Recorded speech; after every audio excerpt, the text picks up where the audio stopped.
오늘 말씀 제목이 무엇입니까? 입술을 새롭게 하소서. 입술을 새롭게 하소서.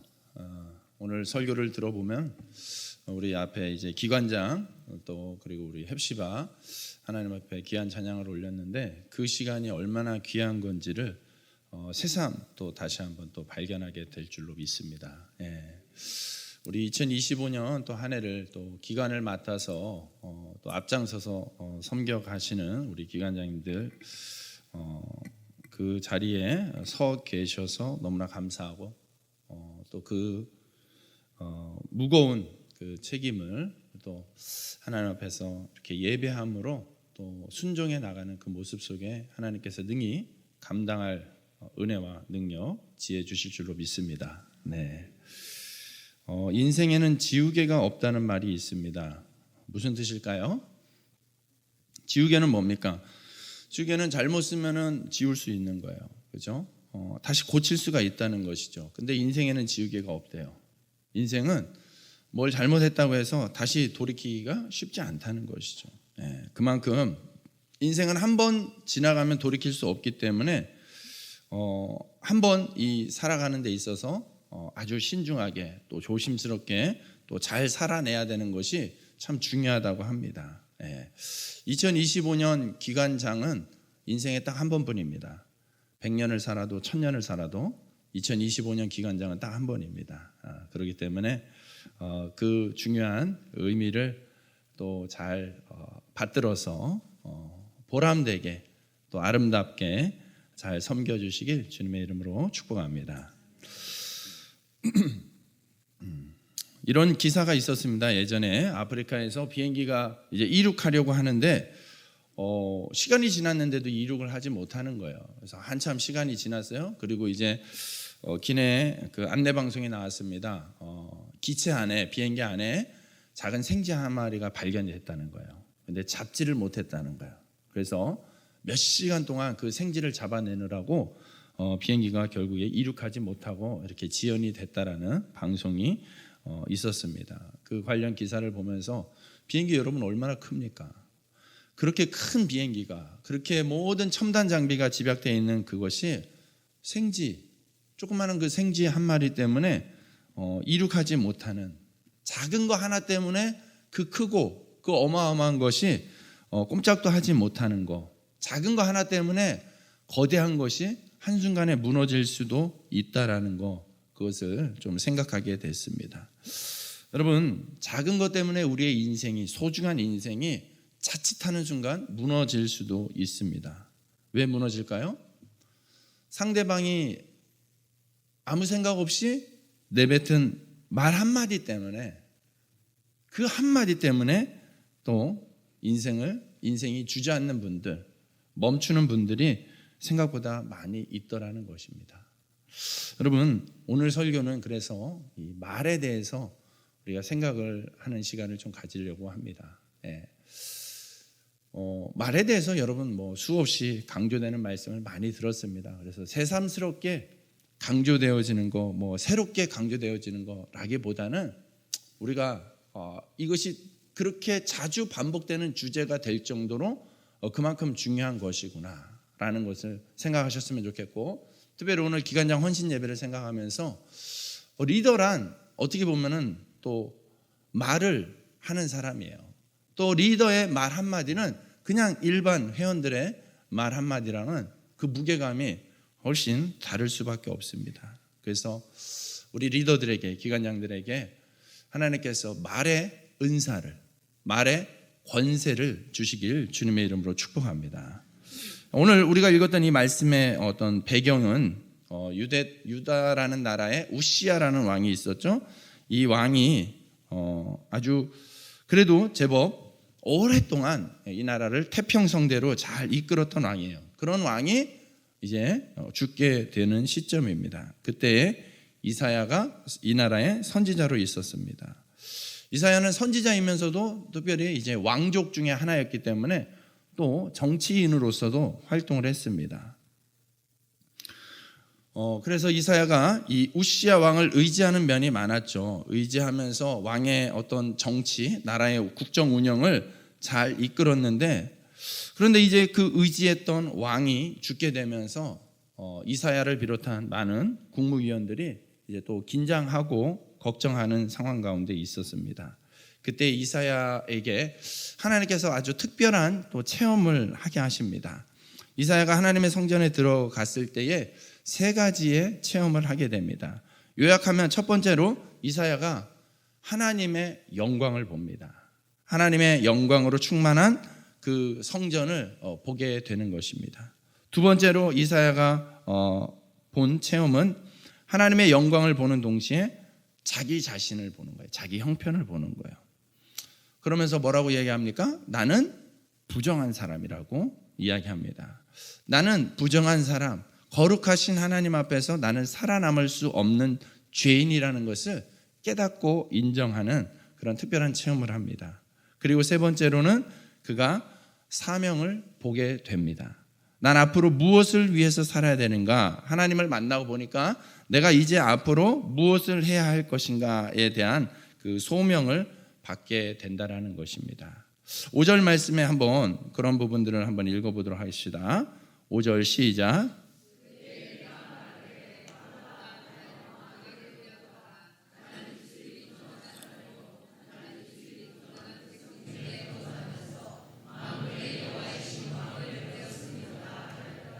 아멘. 하나님의 거룩한 임재 앞에 섰을 때에 깨닫게 되어지는 인간의 모습을 우리가 발견할 수가 있습니다. 이사야가 이야기합니다. 화로다 나여 망하게 되었도다. 왜 망하게 되었다고 이야기합니까? 그가 지금 누구 앞에 서 있는 겁니까? 하나님의 영광 앞에 서 있는 거예요. 하나님의 영광, 거룩한 하나님의 영광 앞에 서 있습니다. 그것을 보면은 당연히 이제 이스라엘 백성들은 성경을 알고 하나님에 대해서 조금이라도 아는 이스라엘 백성들은요, 하나님의 영광을 보면 죽는다는 것을 알았습니다. 죽을 수밖에 없습니다. 그래서 여러분 구약 성경에 보면 그런 사건들이 많이 이렇게 비춰집니다.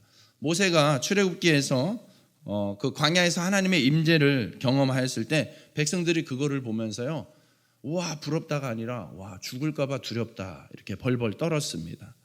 다니엘이 바벨론 강가에서 하나님의 임재를 경험합니다. 그때 다니엘의 몸의 반응이 온몸이 힘이 다 빠지는 것을 경험합니다. 하나님의 그 영광과 위엄 앞에서 도저히 감당할 수 없는, 살아낼 수 없는 부정하고 연약한 존재임을 깨닫게 되더라는 것입니다. 리더들에게 주어지는 마음이 또한 이와 같아야 되는 것이죠.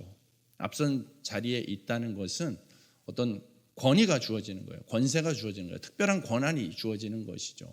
그것을 마치 내 것인 양 내 마음대로 휘두르다가는 여러분 큰일 나는 것이죠. 그래서 우리는 늘 하나님 앞에 서 있는 그런 자세로, 이것을 뭐라고 하죠? 코람데오. 하나님 얼굴 앞에서 하나님과 얼굴을 마주보는 것 같은 그런 마음가짐, 그런 자세로 늘 우리에게 주어진 고난 앞에서 두려움과 떨림을 가지고 살아야 되는 것이죠. 장으로 세워주신 것은 영광스러운 거예요. 영광스러운 것으로 받아들이되, 기쁨으로 받아들이되, 또한 그 직을 수행함에 있어서는 우리가 두렵고 떨림으로 나아가야 될 줄로 믿습니다. 여러분 오늘 이사야가 이야기하는 것을 한 두 가지로 나누어 본다면, 나는 입술이 부정한 사람이라고 이야기합니다. 이 말은 자기가 왜 망하게 되었는지에 대한 이유를 이야기하는 거예요. 나는 자신의 입술이 부정함을 자각하고 이야기하는 것입니다. 분명히 이사야는 그래도 선지자로서의 삶을 살았거든요. 하나님의 말씀을 전하는 삶을 살았습니다. 그렇기 때문에 어떻게 보면은 이 말이 맞지 않는 것 같은데, 하나님의 임재를 제대로 경험하게 되니까 거룩하신 그 하나님 앞에서 자기는 한낱 그냥 죄인의 입술에 불과하다는 것을, 그 한계를 깨닫더라는 것이죠. 코람데오 정신으로 살아간다는 것은 그거예요. 우리는 늘 하나님 앞에서 연약할 수밖에 없고 부족할 수밖에 없는 죄인임을 인정하는 거예요. 그것을 인정하는데 건강하게 인정해야 되는 거예요. 그것을 자칫 잘못 인정하게 되면 어떻습니까? 자존감이 무너진 채로, 병든 채로 난 아무것도 할 수 없어라는 패배감과 좌절감에 사로잡혀서 살아가는데, 그건 바르게 적용하는 게 아니에요. 여러분 놀랍게도 우리가 하나님 앞에서 죄인이고 부족한 존재임을 인정하며 나아갈 때요, 그 가운데 놀라우신 은혜가 있습니다. 생각해 보십시오. 그런 죄인에게, 그런 부족하고 연약한 죄인에게 하나님이 나타나셔서 죽이지 않습니다. 하나님이 살리십니다. 그리고 인정하시고 존중해 주십니다. 이 얼마나 큰 은혜입니까? 우리는 분명히 죄인인데, 우리는 분명히 연약한데, 우리는 분명히 부족한데, 그런 나를 하나님은 있는 그대로 받아들이시고 또한 그 가운데 하나님께서 인정하고 채워주시는 놀라운 은혜가 있는 줄로 믿습니다. 그렇기 때문에 우리는 죄인으로 시작하지만 죄인으로 끝나는 것이 아니라 죄인으로 시작해서 은혜 받은 자의 자리로 일어서게 되는 줄로 믿습니다. 네. 여러분, 또 하나는 나는 입술이 부정한 백성 중에서 거주한다라고 이야기하고 있습니다. 여기서 이사야는 어떤 개인으로서가 아니라 어떤 민족과, 자기 유대 민족과 동일시하고 있는 거예요. 저 부정한 백성, 하나님을 잃어버린 그 백성들 안에서 함께 살면서 나도 그렇게 동화되었다라는 것을 인정하는 거예요. 연대의식, 책임의식을 갖는 거예요. 공동체 의식을 갖는 거예요. 여러분, 참 중요한 자세이죠. 여러분, 우리 교회 모습을 여러분들은 어떤 식으로 대하는지 모르겠어요. 오늘 이사야가 보여주는 이 고백과 이 자세는 참으로 중요한 교훈을 주고 있습니다. 우리가 어떤 공동체를 바라볼 때 공동체의 부족함들이, 완벽한 공동체는 없기 때문에 늘 부족함이 보일 수밖에 없습니다. 그런데 그것을 바라보면서 어떤 이들은요, 비난하고 지적하고 판단하는 수준에서만 머뭅니다. 그렇지만 진정한 공동체의 이론이라면 그 부족함이 나의 부족함이 되는 거고 그 연약함이 나의 연약함이 되는 거예요. 그러면 어떻습니까? 같이 책임을 통감하는 거죠. 같이 아파하는 것이죠. 그렇기 때문에 같이 그것을 극복하기 위해서, 해결하기 위해서 애쓰고 몸부림치는 거, 그것이 바로 이러한 오늘 이사야가 보여주고 있는 그런 자세인 것이죠. 네. 사랑하는 여러분, 여러분들이 각자가 속해 있는 공동체가 있습니다. 각자가 속해 있는 기관이 있습니다. 그리고 여러분이 속해 있는 교회가 있습니다. 그 교회와 기관을 바라봄에 있어서 여러분, 오늘 이사야와 같은 그러한 마음으로 같이 품어낼 수 있기를 주님의 이름으로 축복합니다. 그 모습을 하나님은 귀하게 여기신다라는 것이죠. 오늘 6절과 7절 말씀 한번 같이 읽겠습니다. 시작.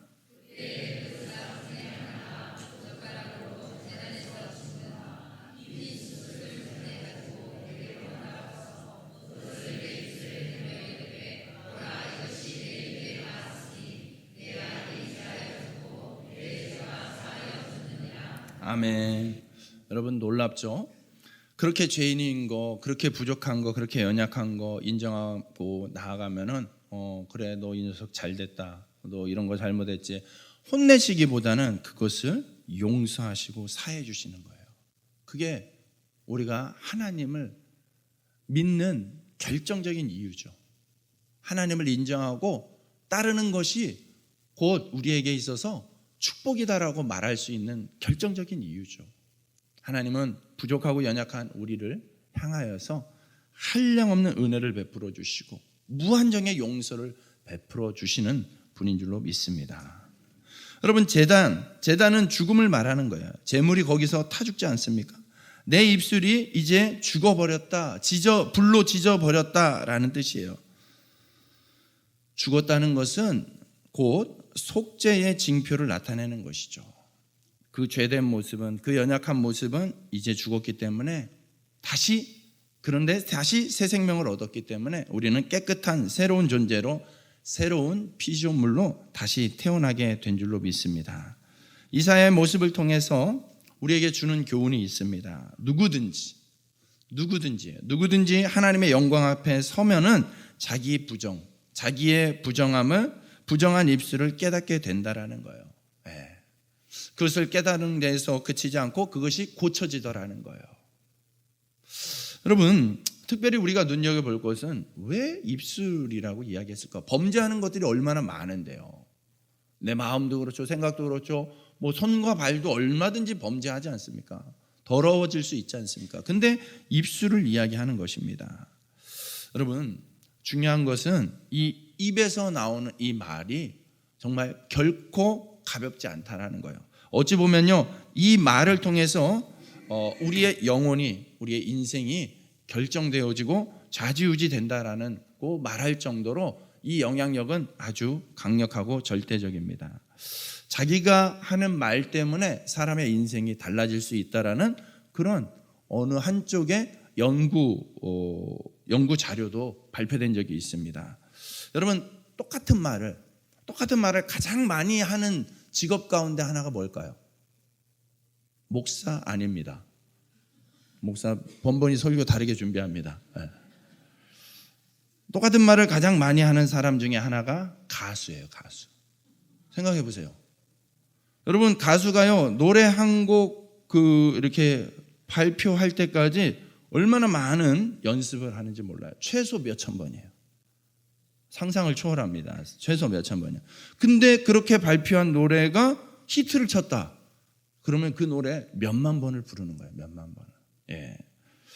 그러니 여러분, 가수는 그 자기가 어떤 가사의 노래를 부르느냐에 따라서 그 영향을 지대히 받고 있는 거예요. 그 인생 가운데. 여러분, 우리말에 말이 시가 된다라는 말이 있잖아요. 같은 말을 수백 번, 수천 번 반복하는 이 가수들, 한국 노랫말 연구회라는 단체에서 그런 발표를 했다고 그래요. 가수의 삶과 가수의 노랫말을 연구해서 발표했는데, 가수들은 자기가 부른 가사의 말대로 살다가 죽는다라는 그런 연구 결과까지도 통계적인 거예요. 절대적인 거라기보다는 통계적인 거예요. 네. 가수 최현 씨가 불렀던 노래가 뭐죠? 오동잎 한잎 두잎 떨어지는 가을밤에. 여러분, 최현 씨가 언제 죽었는지 아세요? 가을에 돌아가셨어요. 네. 가수 김정호 씨라고요. 간다 간다 나는 간다, 너를 두고 나는 간다, 이런 노래를 불렀습니다. 그분은요, 노래 가사처럼 젊은 나이에 폐결핵으로 일찍 가셨습니다. 네. 물론 이제 어느 한 연구 단체에서 그냥 한 통계적인 발표이겠지만은 여러분, 결코 가볍게 넘길 수만은 또 없어요. 예. 가수가 그 노래를 통해서 수천 번, 수만 번을 반복해서 부르다 보면 내 의지와 상관없이 내가 그것을 인정하지 않고 가볍게 여긴다고 하더라도 여러분, 그 말이, 그 선언이 내 잠재의식에 영향을 끼치게 되는 것이죠. 그래서 내 현실의 세계까지 영향을 끼치게 된다는 것입니다. 결코 우연일 수 없다라는 것입니다. 여러분, 미국 인디언 속담에도 이런 말이 있습니다. 당신이 생각하고 있는 말을 10,000번 이상 반복하면 당신은 그런 사람이 됩니다. 당신이 생각하는 말을 10,000번 이상 소리를 내서 말을 하게 되면은, 10,000번 이상 그렇게 하게 되면 당신은 그런 사람이 된다고 이야기합니다. 이거에 근거해서 학계에 한참 나왔던 표현이 1만 번의 법칙이라는 표현이 있습니다. 무슨 일이든 무엇이든 1만 번을 지속적으로 반복하게 되면은 정말 그렇게 될 수 있다라는 거예요. 여러분, 이런 원리가 그냥 근거 없는 막연한 이야기가 아니라 어떤 통계, 어떤 자료에 의해서 이렇게 발표가 될 정도로 실질적으로 그런 사례들이 수없이 많은 거예요. 그런 거에 근거를 해서 생각해 본다면 여러분 어떻습니까? 우리가 어떤 말을 하느냐가 얼마나 중요한지 모릅니다. 여러분, 사람은 자기의 언어 그릇이 있어요. 네. 나는 반복되는 표현 없이 그냥 자연스럽게 이렇게 막 하는 것 같죠? 그 사람이 주로 쓰는 표현이 있습니다. 어떤 사람과 오래 대화하고 오랜 시간을 교제하다 보면 이 표현은 저 사람이 계속 쓰고 있구나라는 걸 인지하게 돼요. 네. 그게 본인의 말 그릇입니다. 그 말 그릇 안에 여러분 어떤 종류의 언어들이 담겨져 있는지를 여러분들 한번 유념하면서 살펴보면 좋을 것 같습니다. 부정적인 말을 1만 번 하면 어떻게 되겠습니까? 그 사람의 인생은 부정적인 인생이 되는 거예요. 반대로 긍정적인 말을 1만 번을 반복하면 어떻게 되겠습니까? 네, 긍정적인 사람이 되는 것입니다. 여러분은 부정적인 사람이 되고 싶습니까? 긍정적인 사람이 되고 싶습니까? 말하는 대로 되어질 줄로 믿습니다. 하나님은 우리가 어떻게 살기를 원하십니까? 하나님은 우리가 어떤 모습으로 살기를 원하십니까? 하나님은 우리가 특별히 우리의 언어 생활에 있어서 우리가 살리는 언어를 사용하기 원하시는 줄로 믿습니다. 하나님은 우리가 누군가의 인생을 또 자신의 인생을 회복시키는 언어를 사용하기를 원하시는 줄로 믿습니다. 하나님이 원하시는 것은 살리는 말을 통해서 나도 살고 남도 살리는 그런 사람이 되는 것이겠죠. 여러분, 말은 칼과 같다라고도 이야기합니다. 칼은 누가 사용하느냐에 따라서 살릴 수도 있고 죽일 수도 있습니다. 의사의 손에 들려진 칼은 사람을 살리는 칼입니다.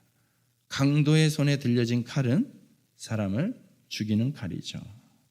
말도 마찬가지예요. 말 자체가 나쁘다 좋다가 아니에요. 그 말을 사용하는 사람이 어떤 식으로 쓰느냐에 따라서 그 말이 사람을 살리는 말이 될 수도 있고 사람을 죽이는 말이 될 수도 있다라는 거예요.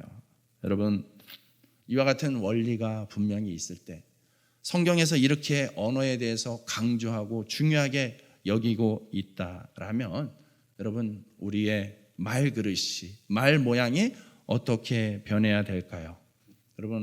여러분 기억하십시오. 우리의 언어는, 우리의 말은 거듭나야 될 줄로 믿습니다. 우리의 영혼만 거듭나는 게 아니라 우리의 언어가 거듭나야 되는 거예요. 거듭난다라는 뭐예요? 이전의 것이 죽고 다시 태어나는 것, 다시 새로워지는 것을 이야기합니다. 여러분, 그렇기 때문에 우리가 예수 그리스도를 믿었다라는 것은, 영접했다, 받아들였다라는 것은 예수 그리스도 안에서 이전의 죄된 모습은 죽는 것이고 예수 그리스도 안에서 새로운 모습으로, 새로운 생명으로 다시 태어나는 거예요. 여러분, 거듭나셨습니까?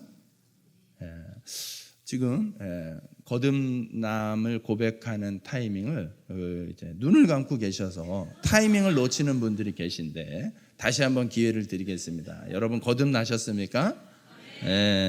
여러분, 거듭나셨기 때문에 어디 가는 거예요?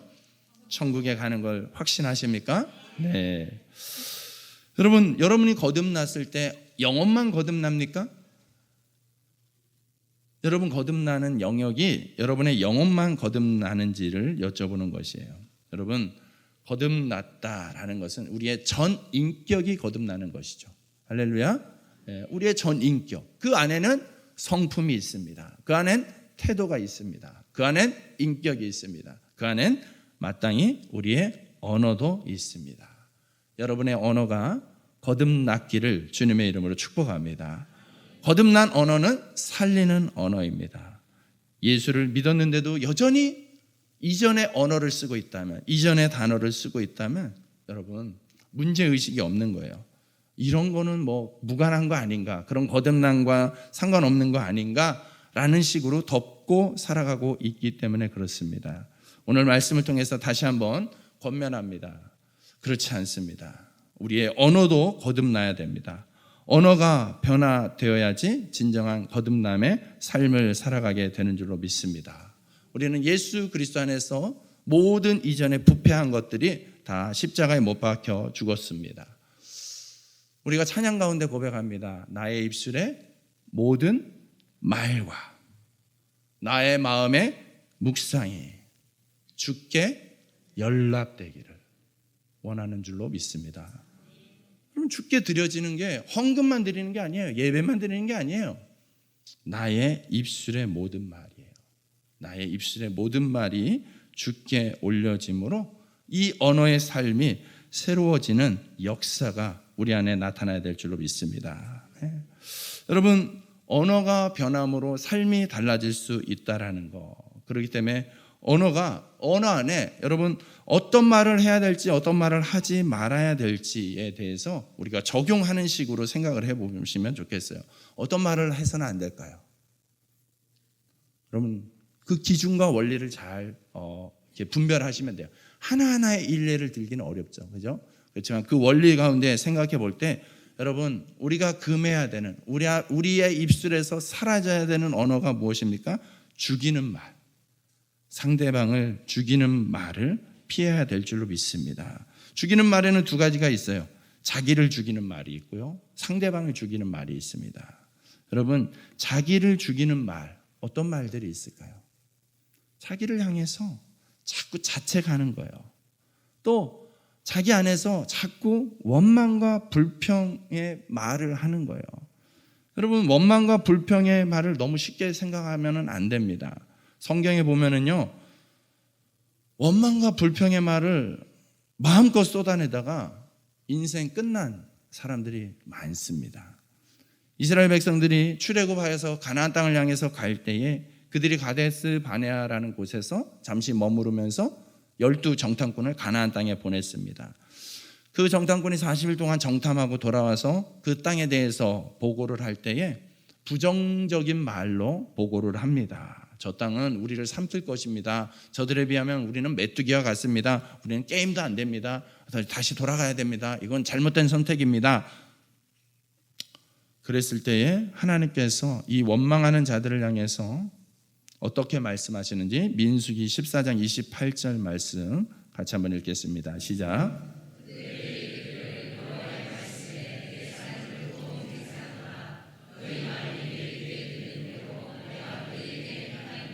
아멘. 하나님이 맹세까지 하셨어요. 이거는 반드시라는 강조의 뜻이죠. 반드시라는 강조의 뜻. 뭘 반드시요? 너희 말이 내 귀에 들린 대로 내가 너희에게 행하리니. 여러분, 우리의 입술의 말이 이 표현되는 말이요, 여러분 얼마나 무시무시한 건지 이 말씀을 통해서 우리가 깨달을 수 있기 바랍니다. 내가 불평하고 원망하고 하면은 결국에 그것이 내 인생에 그대로 실현이 되어지는 거예요. 그렇게 원망으로 사라지게 되는 거예요.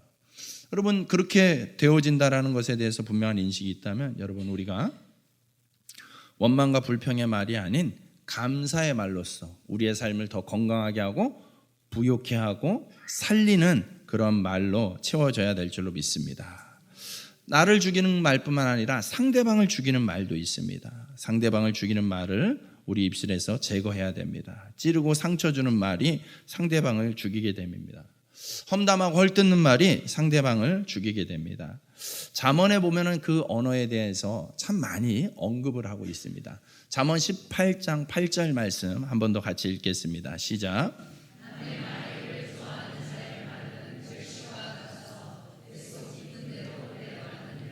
아멘. 네. 여러분, 남의 말 하기 좋아하는 사람들, 험담하는 사람들에 대해서 하나님께서 경고하고 있습니다. 예. 말을 훈련하지 않는 사람은 자기 자신이 하는 말에는 관대합니다. 그렇지만 상대방에게는 너무나 엄격하게 대하게 됩니다. 이럴 때 상대방을 비난하고 헐뜯는 말들이 난무하게 됩니다. 여러분, 흔히 우리가 이런 표현을 합니다. 정답이 항상 옳은 것은 아니다. 그죠? 정답이 항상 옳은 것은 아니다. 사실이라고 해서 그것이 항상 옳은 것은 아닌 거예요.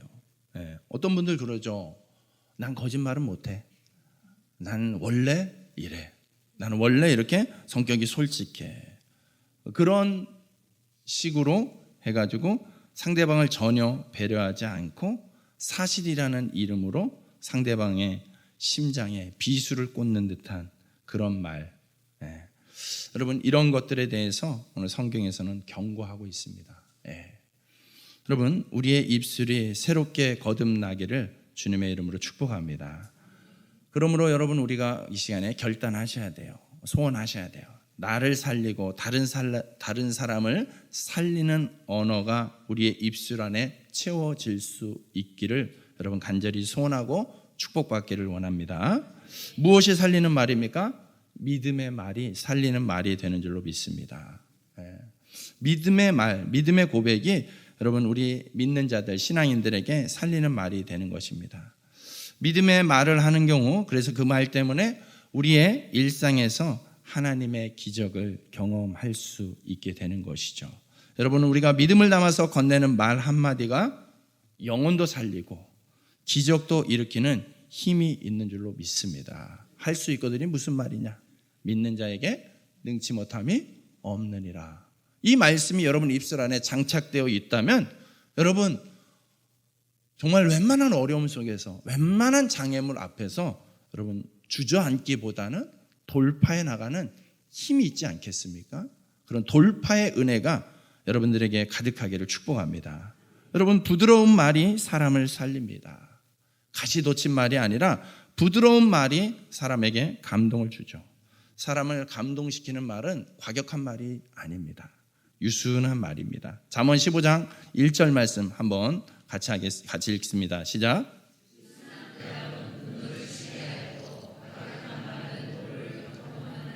아멘. 성경이 얼마나 친절한지 몰라요. 말을 어떤 식으로 해야 되는지까지도 이렇게 구체적으로 이야기하고 있어요. 유순하게 말하는 거. 유순한 대답은 노를 쉬게 한다고. 상대방의 분노를 가라앉힐 수가 있는 것이죠. 기억하십시오. 하나님은 지금도 우리가 하는 말에 귀를 기울이시고 듣고 계시고 그 말대로 이루어지도록 역사하시는 줄로 믿습니다. 여러분, 이 언어에 대해서 이런저런 말들이 있지만 여러분, 이 언어에 대해서 부메랑 법칙이 있습니다. 부메랑 법칙. 우리가 말을 하면 다른 사람이 듣기 전에 누가 제일 먼저 들어요? 내가 먼저 제일 들어요. 내가 제일 먼저 듣게 됩니다. 뿐만 아니라 그 말은, 내가 내뱉은 말은 부메랑이 되는 거예요. 부메랑은 뭔지 아시죠? 날아갔다가 다시 던진 사람에게 돌아오는 거예요.